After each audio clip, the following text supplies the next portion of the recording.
our faithful viewers out there, you might remember Jay Ruskey. We featured him a few years ago as a farmer introducing a new fruit to folks, the cherimoya. We coined it the best tasting fruit you've probably never heard of. Well, today Jay is still introducing us to new exotic fruits on a Santa Barbara County ranch. But none of them is more exotic or rarer here in California than the crop whose seed most of us can't live without in the morning, myself included. That's right, believe it or not, Jay is attempting to grow coffee at his California farm. How many coffee growers in North America is the question I get weekly, and I still double check, but I think we're the only people that grow coffee. 15, 20 years ago, there was a Folgers marketplace. Their coffee was $3 or $4 a pound, and you would never think of growing it in this area because of the economics. But now with the specialty coffee market and people enjoying a cup of coffee like they do a fine bottle of wine, we actually have a chance to make coffee a viable crop here. On his 42-acre farm named Goodland Organics, Jay has created a subtropical wonderland of exotic crops, bringing Central America to the Central Coast. A veteran of the farmers markets, Jay is proudly the first farmer to sell locally grown coffee in California. Working in conjunction with the University of California Cooperative Extension on a feasibility study to see if coffee can in fact be grown by farmers en masse here in California, Jay has about 700 trees planted on his ranch, which is located just 2 miles away from the ocean and is mostly frost-free with mild temperatures.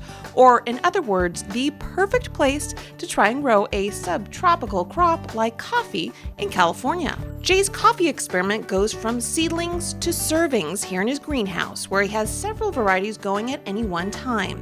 The best ones he then plants on his ranch, where he closely monitors them. Patience is the key here, as it can take up to a year from the fruit to go from flower to harvest, and another 8 to 10 years to see if the coffee plants will produce a consistent crop. But getting to see all stages of coffee production is the real sweet treat around here. Here we have ripe berries ready for harvest today, with some almost mature and green berries for 2 more harvests. And at the end of the branch, we're coming into some flower buds and new growth. So here you're witnessing almost all 4 stages of the coffee plant. And that is nowhere else in the world where you can experience that and see that. One of the most important aspects in ensuring that you have a good cup of coffee coming from your beans is making sure the cherries are perfectly red and ripe. So a cherry like that is fully red is ready for harvest, because it ensures that the sugars are completely developed. The cherries, or the seeds of the berries really, are harvested by hand, soaked in water for about 24 hours, during which fermentation removes the thin layer of flesh around the beans. Then they are spread out on racks to dry anywhere from 10 days to 3 weeks.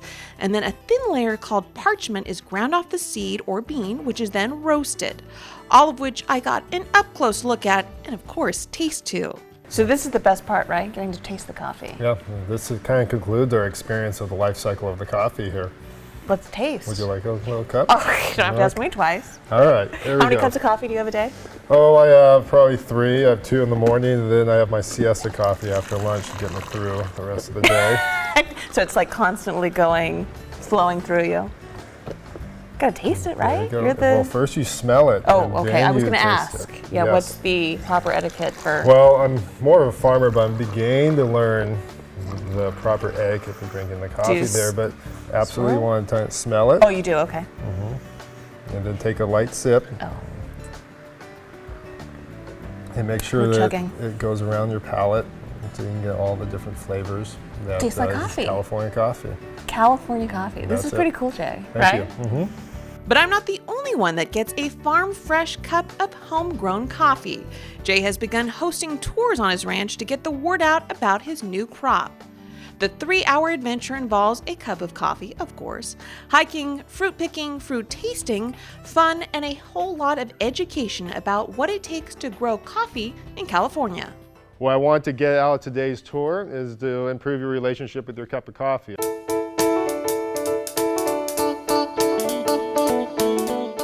Dude, look at this. It's a whole branch full of them.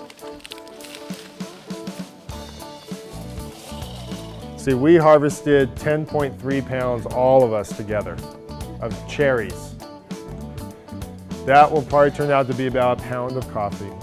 The fact that the coffee bean is like a berry, it looks like a little choke cherry, doesn't it? Sure. Or cranberry. Or a cranberry. It is a berry. And yet when you take it and taste it, it tastes like coffee. And I mean, it's how it starts. And as if one new crop wasn't enough for Jay, he's trying to grow another one, caviar limes. They're long green citrus fruits with a core cluster of crunchy tart beads that look kind of like caviar, but definitely don't taste like it. Woo! That one's tangy. And just like his other fruits, Jay is taking it directly to the people by literally going door to door to local restaurants and bars to see if they might find a place on their menus for the small fruit with big flavor. Our chefs are important sounding boards for any new product, specifically caviar lime.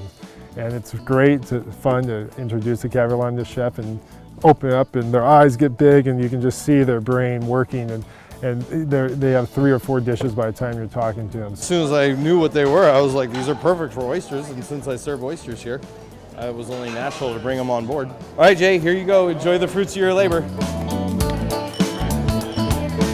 Jay hopes to not only continue to grow unusual and exotic crops for folks to enjoy, but to grow experiences for people to enjoy as well.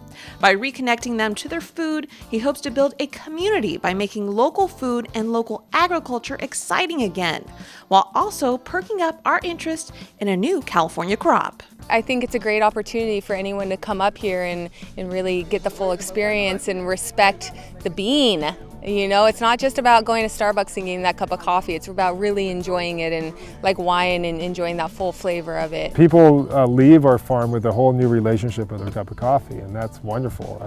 I'm happy to be a part of that.